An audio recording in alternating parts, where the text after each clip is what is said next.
George, were you afraid that, some of your friends were going to make fun of you because you were being directed by, a girl? A girl. Well, I hadn't told them until just now. Oh, sorry, I didn't mean to spoil your game here, but Ruins everything. Pretty neat working with a lady, especially when I've worked with for a lot of years now, and it was good fun and also really exciting because Mimi's a good director. what do you think there is that's unique about her? What different does she bring to the table? I have no idea. What she does, her tendency is to take scenes from ER. I can talk first. She would take scenes in a hospital room, and somehow they would be action sequences. Somehow the camera movement and and the way she would edit it, everything about it would suddenly have this tension underneath it. And when you watch Peacemaker, even scenes in the kind of the beginning where the camera movements are a little slower or less, there's an underlying tension to it that I think keeps you kind of going. It keeps you on the edge of your seat. She had a vision about doing this movie where she was going to start it kind of very wide, and as the movie progressed, she was going to close in, on the characters, and I think that really helped create this kind of claustrophobic energy and stuff in the movie. And I was really surprised at how well it worked. I didn't know if it'd work or not when she came up with the plan, but you don't argue with her because she's awfully good. What about your character? In what ways is playing this particular type of hero sort of a fantasy fulfillment? Well, I'll tell you, fantasy fulfillment. I got to go out with stunt drivers in a $100,000 Mercedes and smash into 7 different BMWs, just smash them into pieces.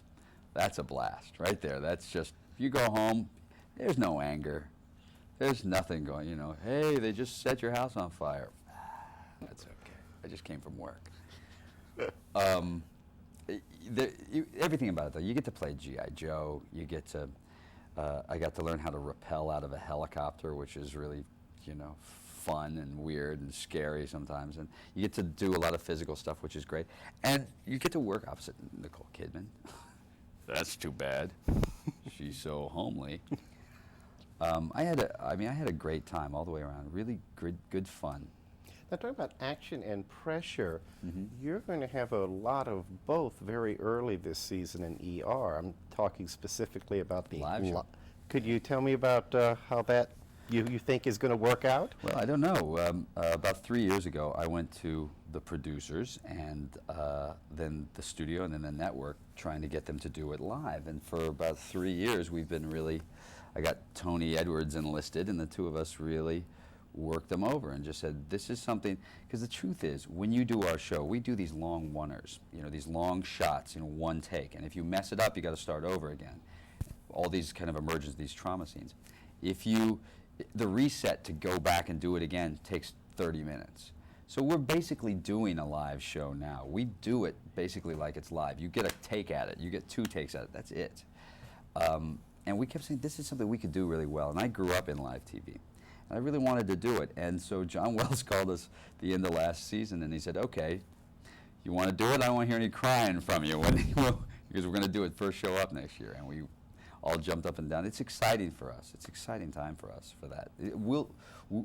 People will watch it like you watch the Indy 500, not to see them go around the track 300 times, but to see it crash. And we won't. I'm sure we will. So the question will be how we handle it when we do.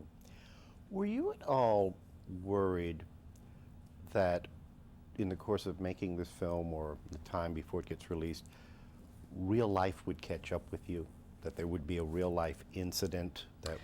It's funny, that came up a couple of times because I had a friend of mine starred in the movie Space Camp, and then just before Space Camp came out, the shuttle exploded, and whether the movie was going to be successful or not, it certainly ended that movie, any chance for that movie to be successful.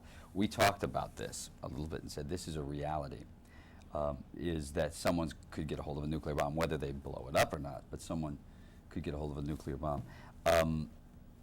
It was certainly, the question came up a bunch, but the answer was, we think this is a great project and a great movie, and you got to go ahead with it and pray that that doesn't ever happen. Now, I hate to be the type of person to ask movie star questions, but I've got to ask this. What is Armin Mueller-Stahl really like? The greatest.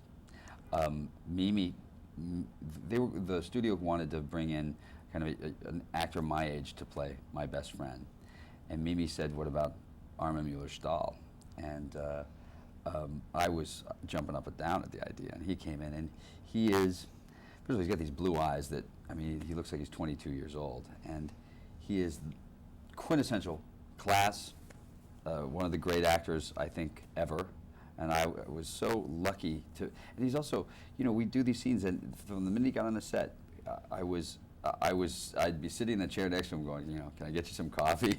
What do you want? Because I'm such a fan of his, and what a sweet guy. Makes you, you know, there's not a mean bone in his body. Of course, he's a drunk, but that's oh, I shouldn't say that, really.